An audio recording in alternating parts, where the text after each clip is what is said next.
Straight all day. You're now tuned into the show where you learn the discipline to show up day after day, to do the work, the confidence to put yourself out there boldly and authentically, and the mental toughness to continue showing up, doing the work, putting yourself out there, even when the success you've expected to achieve is yet to be achieved. And on top of all this, you get a huge dose of personal initiative. That is a go-getter energy that moves any one of us, including yourself, to go and make things happen instead of waiting for things to happen. And then we put all this together into a series of frameworks, approaches, insights, strategies, and techniques, all underneath the umbrella of one unifying philosophy that is called work on your game. My name is Dre Baldwin, also known as Dre All Day, and welcome to the show.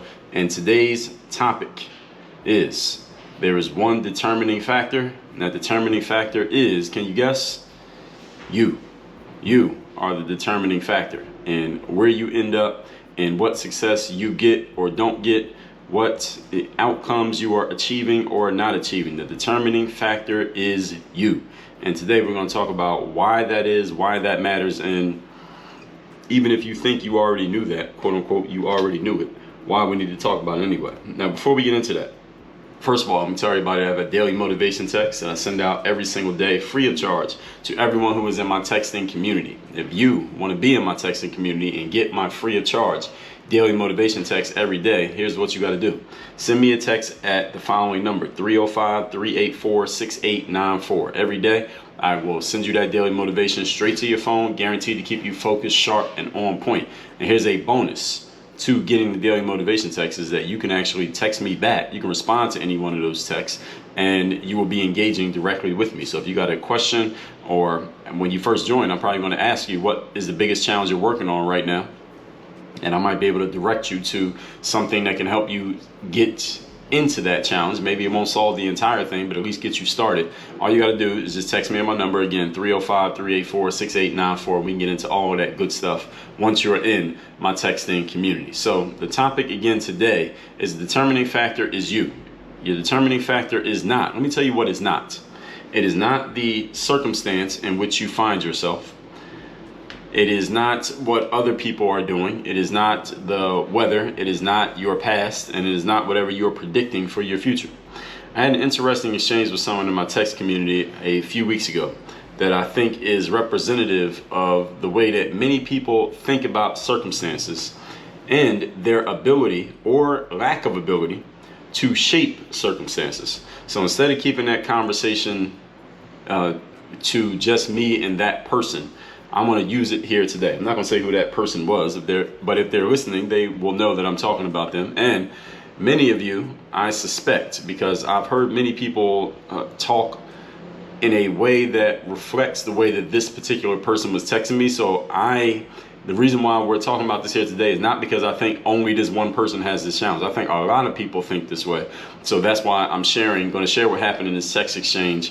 And hopefully it is enlightening and informative, and hopefully a wake-up call to many of you who are listening to this right now. And maybe some of you who don't think like this, if you know some people who think like this, in the way that I'm going to explain how this person was texting me, you take this episode and you send whoever you need to send this link and let them hear it themselves, because a lot of people need this. So we're going to use this as a learning opportunity. Point number one, topic once again is, the determining factor is you.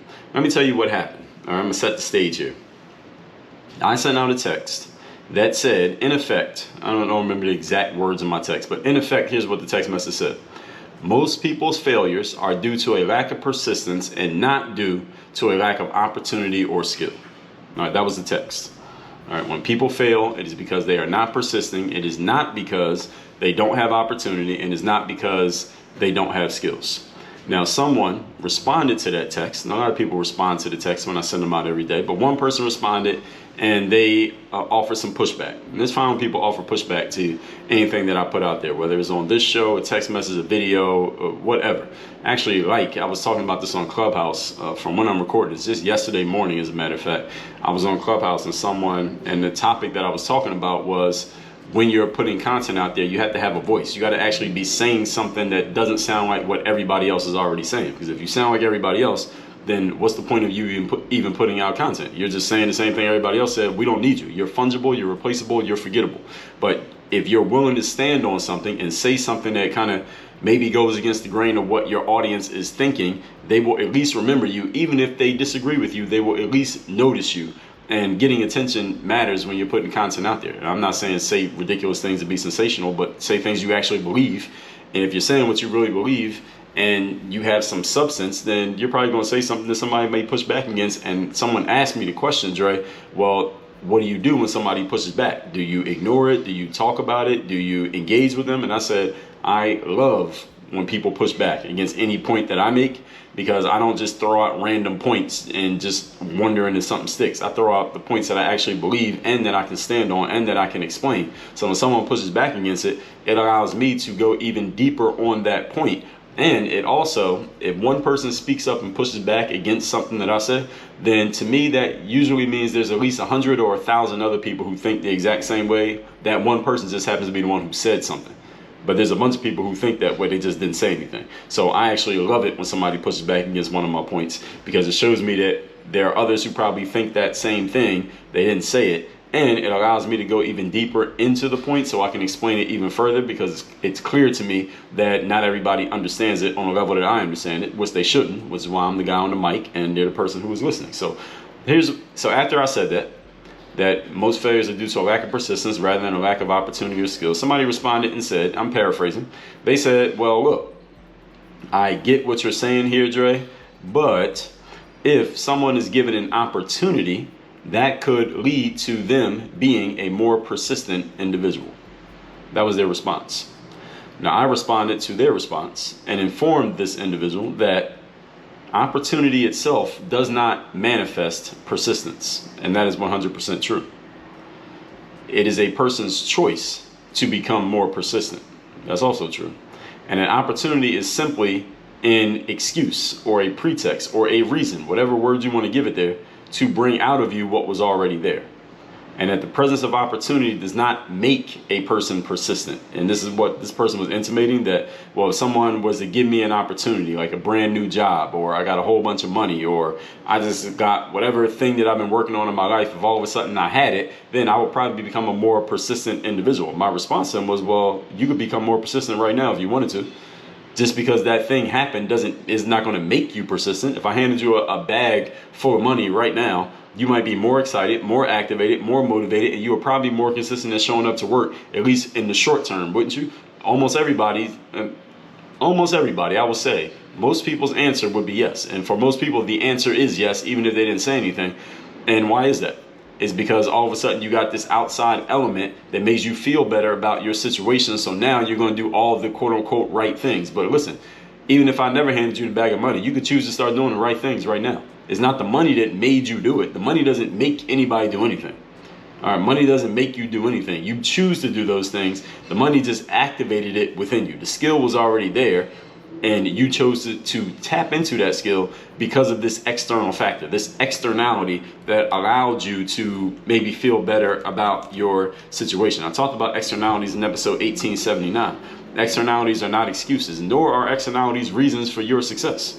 An externality is not what makes you a successful person. It is your choice to do the things that lead to success, but sometimes there are external situations that, again, either cause or allow or move us to tap into the abilities that are already present within us. So this is what I was saying to this person, and this is just a brief, maybe 2 or 3 text message exchange.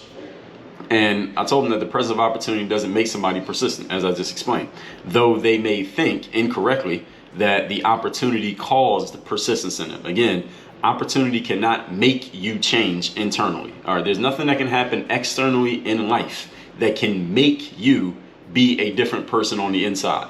It can lead to you being a different person, but it does not make you be a different person on the inside. For example, if I have this show right here, it comes out every day. In the year 2021, the show did over 1.1 million downloads. Now let's just say that somehow this show just explodes tomorrow, and Oprah talks about it, and somebody talks about my show on CNN, and is on the Megyn Kelly talks about it, and Fox News brings it up, and it's trending on Twitter, and everybody's talking about it on Instagram, and is on the front page of YouTube, and all of a sudden, instead of getting a million downloads in a year, in the next month this show does 30 million downloads. So now I got 30 times the fan base just overnight, just because something happened, it went viral, and now everybody's talking about it. And even after the virality dies down, my audience is still 10x what it was before. Now, all of a sudden, I got 10 times the fan base, right? Let's just say that happened.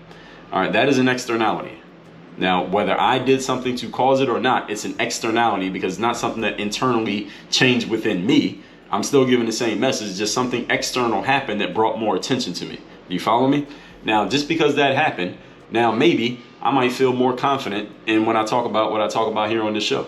I might go a little bit further when I'm making my points. I might be a little bit stronger in sharing my opinions. I might go a little bit harder in, who knows, I might invest in some more lighting or a different camera or a brand new microphone, or I might hire a whole staff and crew to do the recording and editing of the material that I put out. Now, is all of that because I got more audience? It was tapped? No. The answer is no. None of those things happened because of the audience. All of those things happened because I chose to do them. Now, why did I choose to do them? Maybe it's because I noticed that I have this more audience. Maybe because I have more audience, maybe I'm making more money, I'm getting more attention. I feel like I need to do these things, but notice that word. I feel like I chose to do those things. I could get 10 times the audience on this very show tomorrow and keep it exactly as it is. I have a choice in doing that. I can get 10 times the audience tomorrow and I could invest 10 times the money in the way that I put this show together. I could choose to do that, but understand something, it's a choice. It's not something that I am forced to do. It is not something that the situation, the externality of additional attention made me do. It is a 100% an internal choice. And I'm emphasizing this so much because the topic here today is the determining factor is you. The determining factor is not what happens outside of you. The determining factor is what you decide to do with the situation at hand. Now, what if, on the other hand, using this exact same example, what if my audience got chopped by 90%? So instead of having 10 times the audience, what if I only had 10% of the audience? What if 90% of my audience just decided, you know what, fuck Dre, I don't want to listen to him anymore. They all disappeared. Now, what should I do? Should I water down my material? Should I put out not as many episodes? Should I stop letting the show come out every single day? Should I not put as much time and effort and energy into how I put my materials together and what I talk about what I talk about? Should I be less forceful in sharing my opinions because I had 10% of the audience that I had the day before? No. Or maybe I should. The whole point is it's a choice. I get to choose how I respond to the external situations, whether it's something that I want or it's something that I don't want. The determining factor is not the external situation. The determining factor is what I choose to do with the external situation or because of the external situation, but it is 100% a choice. And this person responded by, after I explained all of this, not everything that I just said there, I went further on a tangent to explain to you all, but after I explained to this person, like, no, the opportunity itself is not what makes you persistent. It is your choice to be persistent. You are just using the opportunity as an excuse or a reason to pull the persistence out of you that was already there. This person responded by, they deflected by saying, well, Dre, all I was saying was, no, I was just giving you a hypothetical. I'm not talking about myself personally.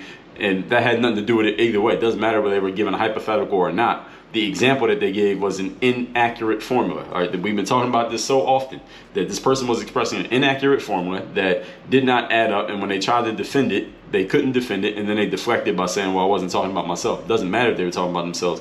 This is an inaccurate formula that they had in their head, so, to the point that they were even willing to try to defend it. Regardless of what their motivation was, this exchange told me that there are probably others who think this exact same way as well, which is why we are here. So now, point number one, I just explained to you a lot of what we're going to talk about here. Now that you know the situation, let's move on to point number two. Today's topic, once again, is the determining factor is you. Number two, this right here, what I just explained, this is classic correlation versus causation. Correlation versus causation. Correlation meaning two things happen and they happen to happen at the same time. Causation means two things happen because one made the other one happen. In an area that is most important when it comes to personal and professional growth. All right, correlation versus causation matters a whole lot. You need to understand the difference between the two. Many people inaccurately believe that circumstances and externalities are the reasons why they either do certain things, achieve certain things, or do not do or achieve certain things. So some external element is the reason why they are successful or unsuccessful. Like this person texting me saying, well, if someone was given an opportunity, they will become more persistent. Bullshit. That is an inaccurate formula. An opportunity and persistence are correlations. They are not causations. If you give me a brand new opportunity right now, let's just say somebody called me today and said, Dre, we heard your Work on Your Game podcast. We love it so much. We're going to give you a TV show on NBC. Now, all of a sudden, I start recording twice as much material as I was recording before. Now, is it because the NBC contract, did the NBC contract cause me to record more? No. I chose to record more because of the NBC contract. It's a correlation. That thing happened, and then I chose to make a decision to do more. I could just as easily choose to keep doing the same thing I'm already doing. I could just as easily choose to do less. It is my choice. It didn't make me do it. I decided to do it. Does everybody understand here? And this wording matters a whole lot. The way that I'm explaining this thing out is why I keep saying it from different angles here and saying it over and over again, because people need to understand this wording. These words matter. And the verbiage matters, and the way that we put words together, and the way that we talk to ourselves, and the way that we talk to others matters a whole lot, because you're programming your subconscious mind every moment with every thought and every word that you say, and also the thoughts and the words that you take in. So I take seriously my responsibility in doing that and talking to you every day here on this show. So in personal and professional growth, many people think that circumstances and external elements are the reasons why they do something or don't do something. That is false.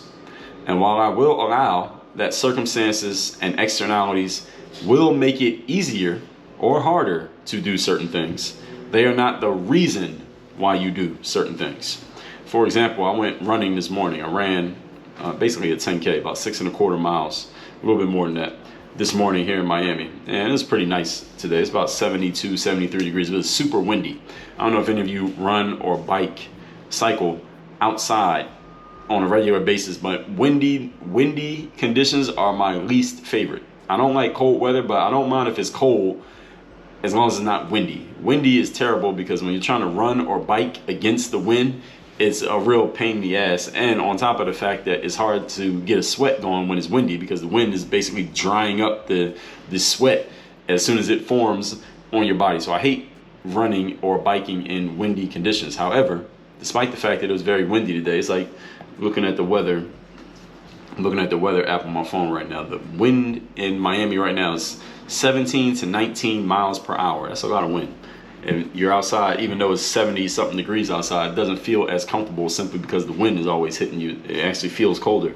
The point is, I could have felt the wind this morning before I went outside and say, no, it is too windy. I don't want to run outside. Did the wind make me not run? No. The wind was present and I chose to not run. What if it's hot outside? What about in the summertime here in Miami? It'll be 88 degrees and extremely humid. I mean, the kind of humidity that you start sweating just by standing outside. You don't have to be doing anything. I can say it's too hot and not run. Or what if it gets cold and I say it's too cold and not run? Those things didn't make me do it. Those circumstances, the circumstance of it being cold or raining or being windy or hot makes it easier for me to decide I'm not going to do it or I am going to do it, but they did not force me to decide that I'm not going to do it or I am going to do it. You got it? They sound good as excuses. They sound good as motivators. Again, this can work in either direction, folks, but they are not the reason why I decided or did not decide to take a specific action or not take a specific action. That is 100% up to me. The determining factor is always you. For example, I just gave you an example. I'm going to give you another one. Let's say you decided that you're going to wake up at 5 o'clock in the morning every day so you can get started on your day earlier. So you usually get up at 6 o'clock, so you're going to start getting up at 5 o'clock. So you get an earlier start to your day. You get more things done. Now, it doesn't matter what you would do at 5 o'clock. Let's just say you're going to wake up at 5. You could be working out. You could be sitting at your desk working. You could walk the dog, meditate, whatever you want to do. But you were never able to do it. Let's say you never got around to it because you just couldn't bring yourself to wake up. You could not get out of bed at 5 o'clock. It was just too early. You were too tired. But then, all of a sudden, after 3 months after you said you were going to wake up at 5 o'clock, you never did it. All of a sudden, you get a phone call one day, and you get offered a new job that offers to pay you triple what you're making at your current job. All right, what are you making right now? You're making that? All right, we'll pay you 3 times that. They offer you a job. They're going to give you triple what you're making right now. You accept the job. Now, here's the caveat.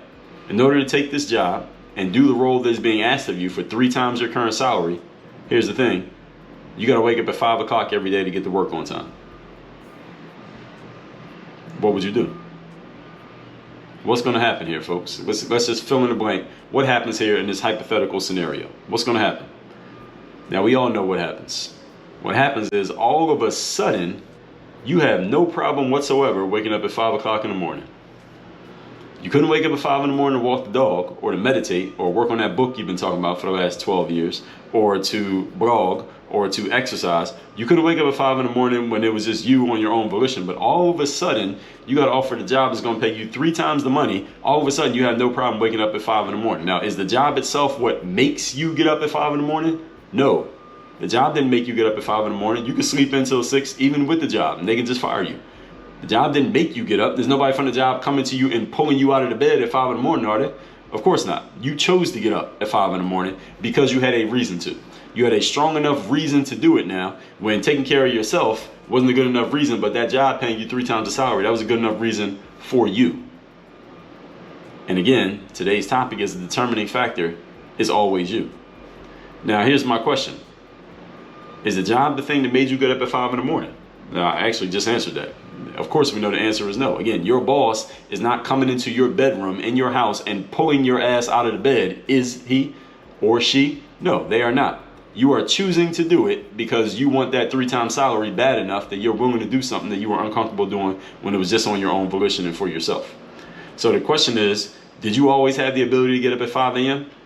Of course you did, because the job just gave you a reason to exercise that ability.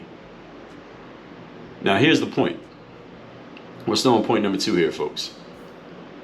Here's the point. Your answer to this question and the way that you look at that hypothetical situation will tell you a whole lot about whether you have an internal locus of control or an external locus of control. What does that mean?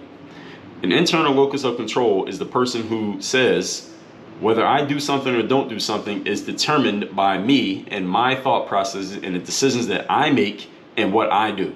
That's an internal locus of control. It always comes back to the person in the mirror. And if you've been listening to this show at all for 3 days, you know that everything we talk about here is about the internal locus of control. Everything comes back to you. The external locus of control, on the other hand, is this person who was texting me and saying, well, if I was given an opportunity, then I could be more persistent. That's bullshit. That's an external locus of control. That is a person who says or believes or acts as if whatever happens on the outside world determines what they are capable of doing and or what they achieve or what they don't achieve. External locus of control is usually the root of excuses. If you find yourself making excuses too often, that is because you are in that moment, you have an external locus of control, meaning the stress that you're going through at work, all right, your wife or your girlfriend or your husband or your boyfriend or your kids getting on your nerves, all this stuff going on at your job, all these things going on in the world, this thing happening in your neighborhood, all of those things are causing you to not do what you said you would do or what you need to do for yourself. That is an external locus of control. Something outside of you is controlling something inside of you. An internal locus of control is regardless of what's happening on the outside of me, I'm still going to do what I said I was going to do. Everybody understand the difference? Again, listen to episode 1879. The topic is externalities are not excuses. You always had the ability to wake up at 5 a.m. All you needed was a good enough reason to wake up at 5 a.m. The job gave you that, but it didn't make you do it. Because you could accept the job, wake up at 5 a.m. You could accept the job and still not get up at 5 a.m. Just get fired from the job. This is a choice. And this is a reflection of the internal locus of control. Point number 3. Today's topic, once again, is the determining factor is always you. People who have that internal locus of control are always of the belief that the outcomes of their actions are results of their own abilities, decisions, and executions. When you have an internal locus of control, you always bring it back to you. Even when you can't control the entire situation. And most of the time, actually all of the time, no human being can control 100% of every situation. Like I told you, I like running when it's about 75 to 80 degrees outside, no wind whatsoever, and a moderate level of humidity. That's the perfect weather for me to run in. Now, can I control the fact that it's windy some days, and sometimes it'll be 60 degrees, sometimes it might be 85 degrees, it might be super humid, it might be raining outside, I might not have got enough sleep the night before, my legs might be tired, it might be all kinds of stuff going on. But if I say I'm going to run 3 times this week, I'm running 3 times that week. Unless I am physically incapable, meaning like my legs actually do not work, I got some kind of injury or a broken bone or something, then maybe I won't. But other than that, I'm out there doing what I said I'm going to do. That is an internal locus of control. It's raining, so what? I'm running. It's windy, so what? It's cold, so what? I'm running. That's an internal locus of control. People who have internal locus of control are always looking at, what can I do to affect this situation? Now, this does not mean, let me offer a disclaimer here. Having an internal locus of control doesn't mean that everything always works out the way that this person says is going to work out. Doesn't mean that they're the God of the world and that everything always goes the way they say it's going to go. Sometimes you can still come up short even with an internal locus of control. But everything comes back to you. When things don't work out, you're always looking at yourself and saying, what can I do about this situation? And I am of the belief, and I will sell you on this belief, that this is the most powerful way to look at things, because you are the only thing that you actually control. You don't control the weather. You don't control other people. You don't control the opportunity that might be given to you. You don't control the job offer that might come through a phone call. You don't control those things. You only control yourself. So all you can control is what you're going to do, regardless of what the external circumstances are. Again, externalities are not excuses. Episode 1879. The external locus of control is a person who thinks and looks at life from the opposite view. They believe that their outcomes and circumstances are out of their control. They are controlled by whatever is happening through other people, the weather, situations, opportunities, etc. People who become victims, people who become beneficiaries of circumstances, again, either direction, and they see themselves this way, these are people who have an external locus of control. They believe circumstances have more control over their outcomes than they have control over their outcomes. Now, let's be clear. Do circumstances play a role in everybody's outcome, regardless of your locus of control? 100%, yes, they do. Circumstances can spark energies within us. They can lead you to certain outcomes. They can slow you down from getting to other outcomes. This is 100% true. But what I want you to understand is, when circumstances pull certain energies and actions and results out of you, or they slow you down from getting certain results, understand it's not the circumstance that forced that outcome. You already had the energy in you to pull it out. You just needed a reason to do so. And if you end up not getting a certain outcome and circumstances slowed you down and they hindered you from getting to that outcome, you still got to go back to the drawing board and ask yourself, okay, well, what if this happens again? Am I going to use this as an excuse for the rest of my career? Am I going to use this as an excuse for the rest of my life? Or am I going to figure out a way around the situation? This is a very important question that you must answer. You understand? Point number 4. Today's topic, once again, is the determining factor is always you, the person in the mirror. Number 4, some people, especially those who have that external locus of control, may see everything I'm saying here today as simple semantics. I want you to understand that while it is indeed semantics, you are right on one level that it is semantics. It is just the way we're putting words together. Semantics matter a whole lot to your outcomes in life. And I talked about semantics in episode number 1409, where I said this is not a podcast. That's when I stopped calling the show a podcast. I called it a masterclass. It's a discussion of semantics. It's episode 1409. Words matter, folks. They matter a lot. Because the way you talk to yourself is reflection of the way you think. And the way you think and the way you talk will be reflected in what you do. And what you do is reflected in your actions. And your actions will be reflected in your outcomes. And this is a results-based business called life.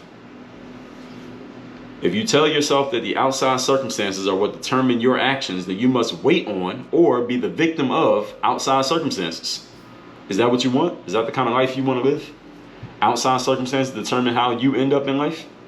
But if on the other hand, here's your other option, you tell yourself that you're in control and you're merely using circumstances for your own purposes, now You're in the driver's seat of your life instead of sitting in the passenger seat like many people. Many people spend their entire lives sitting in the passenger seat, and circumstances are the driver. All right, is that what you want? Do you want to be a passenger in your own life with circumstance driving your vehicle? Or do you want to be the driver? Listen, you might have to drive around some circumstances. You might get in some traffic jams of circumstances. You might get some circumstances who are reckless drivers. Circumstances might be out here driving drunk, and you got to weave around them. But which one do you want? Do you want to be the driver, or do you want circumstances driving? Your choice, and you must make a choice. Vehicles have only one steering wheel.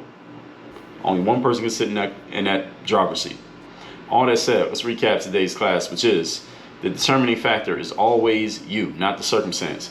Had a person text me and say, when I said that most people's failures are due to a lack of persistence, not to a lack of opportunity, they responded and said, well, if someone gets an opportunity, they can be more persistent.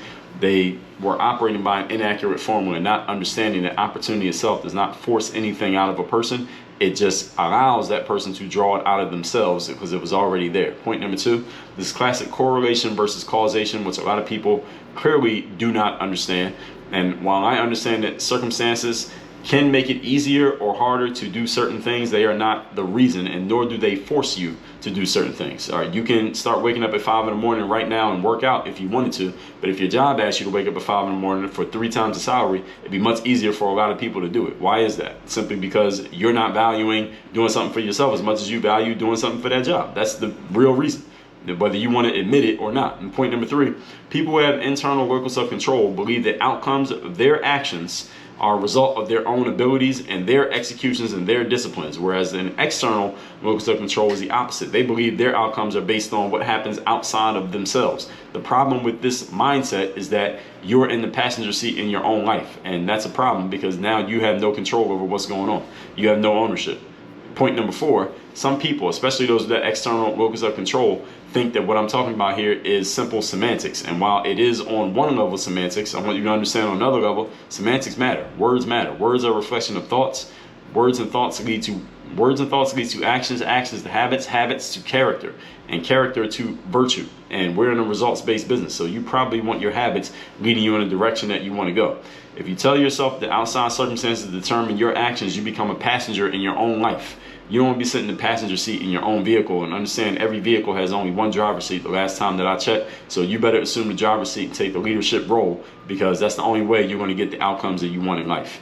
All this said, 2 things for you to do. Number 1, send me a text to get my daily motivation free of charge straight to your phone every day. My number is 305-384-6894. And number 2, join my Bulletproof Mastermind, or if you want to work with me one-on-one, we got a link right there at the top of the page at workonyourgameuniversity.com, where we're going to work on 3 specific things: your strategy, your accountability, and your execution. Now, anything else that we work on is going to go underneath the umbrella of one of those 3 things. You want to make sure that you are working on accurate formulas that will get you to where you want to go, and that you are being held accountable. You have processes, systems, and people in place that will make sure you execute and do what you need to do to get to the outcomes that you want to get to in your life. Because all of us, I don't know if you think about it often enough, but all of us are on the clock here. Eventually it's going to be over for everybody who's listening to this right now, including myself. So it's about time we get to it before time runs out. That's at workonyourgameuniversity.com. Work on your game. Dre all day.